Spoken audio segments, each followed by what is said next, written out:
Perkenalkan, nama saya Natalia Tika Jumarni. Saya mahasiswa Akper PT Seserukam tingkat 2 semester 4 dengan NIM 194069E11000. Baiklah, dalam video ini saya akan menjelaskan materi tentang perawatan bayi dalam inkubator. Baiklah, saya di sini akan menjelaskan yang pertama, apa itu inkubator bayi. Inkubator bayi ini merupakan salah satu alat medis yang berfungsi untuk menjaga suhu tubuh tetap konstan atau stabil. Baiklah, di sini akan saya menjelaskan tujuan perawatan dengan inkubator. Yang pertama, menciptakan suhu kamar yang optimal sesuai dengan kebutuhan bayi. Yang kedua, mencegah infeksi. Yang ketiga, menciptakan konsentrasi oksigen yang sesuai dengan kebutuhan bayi. Selanjutnya yang keempat, memenuhi kelembaban yang dibutuhkan untuk lingkungan bayi.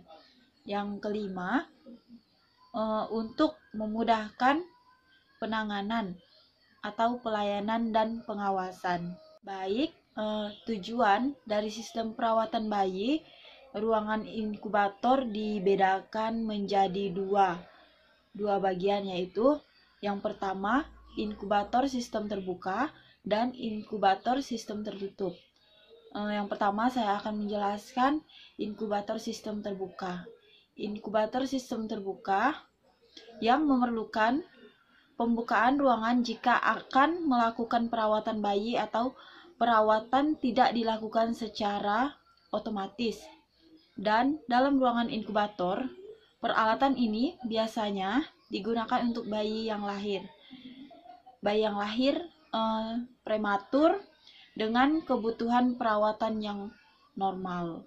Yang kedua, saya akan menjelaskan inkubator sistem tertutup. Inkubator bayi yang selalu tertutup hanya dibuka dalam keadaan darurat untuk keperluan pernapasan. Perawatan dan pengobatan bayi prematur dalam ruangan inkubator melalui lubang khusus untuk tangan perawat yang tersedia pada inkubator, sehingga kebersihan bayi dapat lebih terjaga. Di sini saya akan menjelaskan indikasi pasien atau bayi yang dirawat dalam inkubator. Antara lain adalah ada dua bagian, yaitu yang pertama bayi dengan inkubator, yang kedua BBLR. Bayi baru lahir rendah atau BBLR adalah bayi dengan berat lahir kurang dari 2.500 gram. Berdasarkan derajatnya, BBLR diklasifikasikan menjadi 3 kelompok, antara lain yaitu berat bayi lahir rendah BBLSR, yang kedua berat bayi lahir sangat mudah atau VLBR, yang ketiga berat bayi lahir ekstrim rendah atau BBLER. Baik, di sini saya akan menjelaskan penyebab. Yang pertama, faktor ibu, penyakit berhubungan dengan toksimia atau gravidarum, yaitu pendarahan, antoparatum atau trauma fisik dan psikologis, infeksi akut, dan serta kehamilan kardiovaskular. Yang kedua, angka kejadian prematur tertinggi adalah kehamilan pada usia 20 tahun atau lebih dari 35 tahun. Yang ketiga, jarak kelahiran terlalu dekat atau pendek, biasa disebut kurang dari 1 tahun. Selanjutnya, mempunyai riwayat BBLR. Yang selanjutnya, keadaan sosial ekonomi. Baiklah, setelah saya menjelaskan faktor ibu, di sini saya akan menjelaskan faktor janin, yaitu hendromation, plasenta, prava atau slution, Slution placenta, sindrom transfusi atau bayi kembar, sindrom parabolik atau kebutuhan pecah sendiri. Baik, selanjutnya saya akan menjelaskan penata laksanaan BBLR, yaitu yang pertama dukungan respirasi, yang kedua termoregulasi, yang ketiga perlindungan terhadap infeksi, yang keempat hidrasi, yang kelima nutrisi, yang keenam penghemat energi, yang ketujuh stimulasi sensori. Baiklah teman-teman, di sini saya akan menjelaskan hipotermi. Hipotermi pada neonatus adalah suatu keadaan di mana terjadi penurunan suhu tubuh yang disebabkan oleh berbagai keadaan, seperti trauma, karena tingginya konsumsi oksigen yang penurunan suhu. Baiklah, di sini saya akan menjelaskan hipotermi, yaitu yang pertama konveksi. Baiklah, di sini saya akan menjelaskan mekanisme terjadinya hipotermi. Yang pertama, evaporasi. Evaporasi ini adalah kehilangan panas karena penguapan cairan kebutuhan yang melekat pada permukaan tubuh bayi yang tidak segera dikeringkan. Yang kedua, konduksi. Konduksi ini adalah kehilangan panas karena pas tubuh mulai kontak langsung antara tubuh bayi dengan permukaan yang mempertemukannya yang dingin seperti meja, tempat tidur, atau timbangan yang memperaturnya lebih rendah dari tubuh bayi akan menyerap panas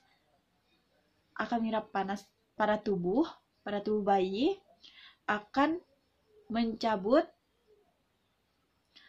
panas tubuh bayi yang melalui mekanisme konduksi apabila bayi dikatakan di atas benda tersebut. Yang ketiga yaitu konveksi. Konveksi ini adalah kehilangan panas tubuh yang terjadi pada saat bayi terpapar udara sekitar yang lebih dingin. Yang keempat, radiasi. Radiasi ini adalah kehilangan panas tubuh yang terjadi karena bayi yang ditempatkan di dekat benda-benda yang mempunyai suhu lebih rendah dari suhu tubuh bayi tersebut, karena benda tersebut akan menyerap radiasi panas pada tubuh bayi. Baiklah teman-teman, saya akan menjelaskan banyaknya faktor risiko dari hipotermi yang saya dapat di materi Departemen Kesehatan RI 1998. Antara lain, yang pertama, bayi baru lahir ketika segera dikeringkan. Yang kedua, terlalu cepat dimandikan. Yang ketiga, setelah dikeringkan tidak segera diberi pakaian.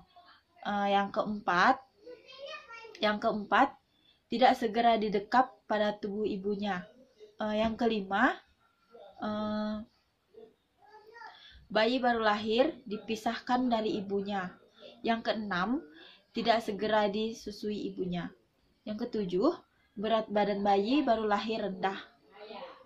Yang kedelapan, bayi tidak segera dibungkus dan bayi sakit. Baiklah teman-teman, saya akan menjelaskan hipotermi. Yang pertama, bayi tidak mau menekak.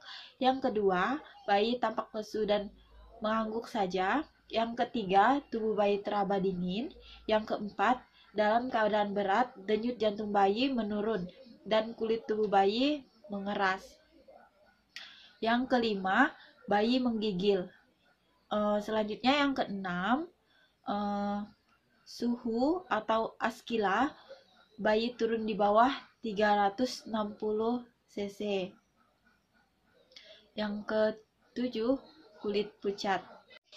Baiklah, hipotermi ini dapat disebabkan oleh yang pertama, kehilangan panas yang berlebihan seperti lingkungan atau cuaca dingin, basah atau bayi telanjang.